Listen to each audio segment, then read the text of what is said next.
इतनी भीषण गर्मी में घर से निकल पाना क्या है, इम्पॉसिबल हो चुका है। लेकिन फिर भी काम-काज के लिए जो भी व्यक्ति घर से बाहर निकल रहे हैं और जितने भी डिलीवरी बॉयज़ हैं जो सारा काम अपना सक्षम रूप से कर रहे हैं, उन सभी को दिल से क्या है, हमारा सैल्यूट है। इस बार की गर्मी में एक बात तो बहुत क्लियर है कि भारत के छोटे-छोटे शहर में टेम्परेचर जो है वो बहुत ज़्यादा क्या हो रहा है, बढ़ रहा है।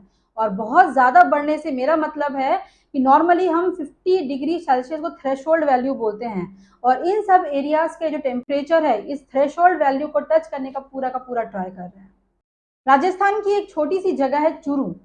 इस बार इस गर्मी में इस एरिया का टेम्परेचर सबसे ज़्यादा आपका रिकॉर्ड किया गया है और वो टेम्परेचर था 50.5 डिग्री सेल्सियस। इस बार जो इतना भयंकर गर्मी पड़ रहा है, इसका मेन कारण बताया जा रहा है आपका हीट वेव। मतलब आप इस बात को ऐसे समझ सकते हैं कि नॉर्थ इंडिया और सेंट्रल इंडिया जो है वो सबसे ज़्यादा अफेक्टेड है इस हीट वेव से। अब दिमाग में आपके आ रहा होगा ये हीट वेव क्या है? चलिए समझते हैं हीट वेव क्या है। किसी भी एरिया का जो टेम्परेचर है जब वो नॉर्मल से ज़्यादा हो जाता है तो उसको हम क्या बोलते हैं, उस एरिया में क्या चल रही है, हीट वेव चल रही है। अब आप मेरे से ये बोलेंगे कि मैम गर्मी के टाइम में तो हर जगह पर टेम्परेचर क्या होती है, हाई हो जाती है, फिर हीट वेव में कैसा आ गया? नहीं, ऐसा नहीं है। होता क्या है, किसी भी एक एरिया का जो टेम्परेचर बढ़ता है गर्मियों में, उसका भी पर्टिकुलर एक रेंज या एक वैल्यू होती है कि पर्टिकुलर एरिया जो है वहां पर मैक्स टू मैक्स टेम्परेचर जो बढ़ेगा वो इतना हो सकता है, उसके अबव नहीं होगा।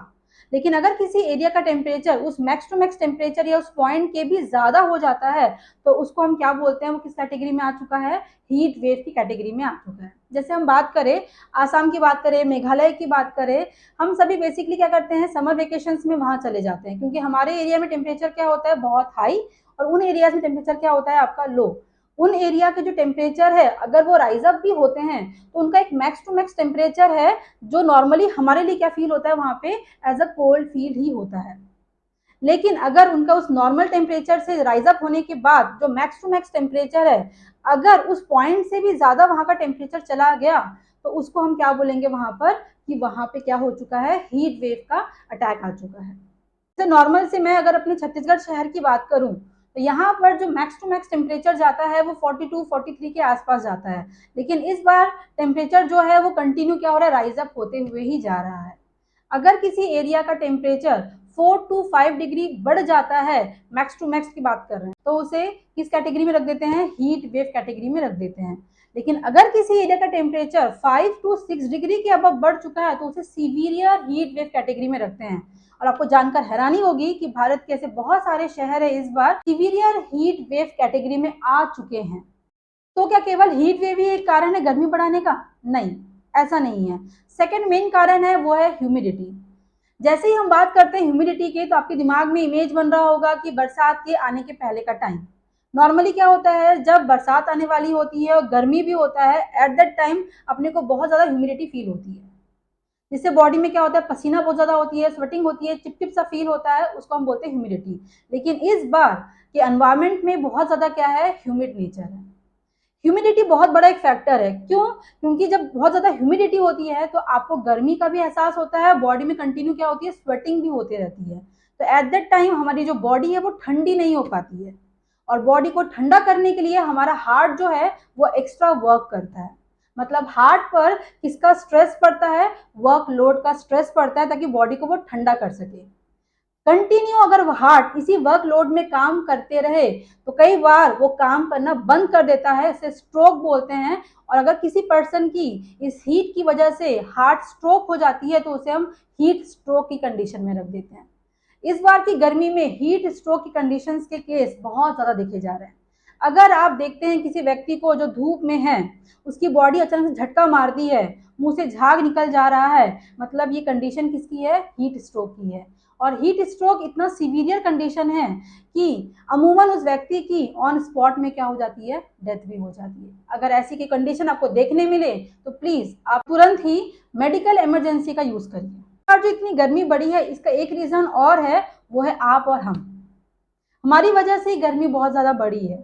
इसका और कारण क्या है, एक है लैक ऑफ रेनफॉल, एक है डिफॉरेस्टेशन, और एक है आपका ड्राई विंड। नॉर्मली क्या होती है, राजस्थान से हमारे यहाँ पे क्या होती है, हवा आती है। इस बार पाकिस्तान का जो टेम्परेचर है वो 52 डिग्री सेल्सियस तक रिकॉर्ड किया गया है। तो ऑब्वियसली अगर वहां पर टेम्परेचर इतना ज्यादा है तो पाकिस्तान से हमारे देश में, भारत में क्या होती है, एयर की एंट्री हो रही है। कौन सी हवा है? गर्म हवा है। तो इसीलिए राजस्थान, गुजरात, हरियाणा, दिल्ली, छत्तीसगढ़, मध्य प्रदेश और इवन दो उड़ीसा तक इसका इफेक्ट क्या हो रहा है आपका देखा जा रहा है। सभी के अलावा एक और बहुत इंपॉर्टेंट कारण है, वो है अल नीनो इफेक्ट। आप लोगों ने इसके बारे में सुना होगा, और अगर नहीं सुना होगा तो अभी मेरे से जान लीजिए। एक्चुअली अल नीनो इफेक्ट पूरी दुनिया में हीट वेव बनाने का काम कर रहा है। ये है क्या? नॉर्मली क्या होता है, साउथ अमेरिका का जो कोस्टल एरिया है, वहां से ठंडी जितनी भी वाटर है, कोल्ड वाटर जो होता है, वो कहाँ की ओर मूव करता है? ऑस्ट्रेलिया की ओर मूव करता है। लेकिन अल नीनो ईयर जो होता है, जो कि बोला जा रहा है कि 2023 से स्टार्ट हुआ है और जून के 2024 में क्या होगा, खत्म होगा। इसमें क्या होता है, ये इफेक्ट उल्टा हो जाता है। मतलब ऑस्ट्रेलिया का जो भी गर्म हवा है, ये गर्म पानी है, वो कहाँ की ओर मूव करता है? साउथ अमेरिका की ओर मूव करता है। इसी कारण भारत और भारतीय महाद्वीप से जुड़े हुए जितने भी देश है, उन सब में क्या देखा जा रहा है? सीवियर हीट वेव देखा जा रहा है। एक वर्ड और यूज किया था, अर्बन इफेक्ट। अर्बन इफेक्ट क्या है? एक्चुअली अर्बन इफेक्ट को आप ह्यूमन इफेक्ट भी बोल सकते हैं। हम जिस तरीके से डिफॉरेस्टेशन कर रहे हैं, पेड़ों को काट रहे हैं, नए पेड़ नहीं लगा रहे, कंस्ट्रक्शन काम कंटिन्यू करे जा रहे हैं, ये सब किसके अंडर में आते हैं? अर्बन इफेक्ट के अंदर में आते हैं। और सबसे बड़ी चिंता की बात यह है कि हमारे देश के जो बड़े बड़े रिजर्वायर्स हैं, उन्होंने ये अनाउंस कर दिया कि उनके स्टोरेज कैपेसिटी का केवल 24% वाटर ही उनके पास में अब स्टोर है। तो आप खुद समझिए कि जो विषय है वो कितना चिंताजनक हो चुका है। ये जो हम नेचर को इतना डैमेज कर रहे हैं, तो उसका साइड इफेक्ट या इम्पैक्ट हमारे ऊपर ही पड़ रहा है। थी कि वर्ल्ड बैंक ने प्रिडिक्शन किया है कि 2030 तक 8 करोड़ जो जॉब्स है वो अफेक्ट पड़ने वाली है। कारण है, उसका मेन कारण क्या है? वो है हीट स्ट्रेस।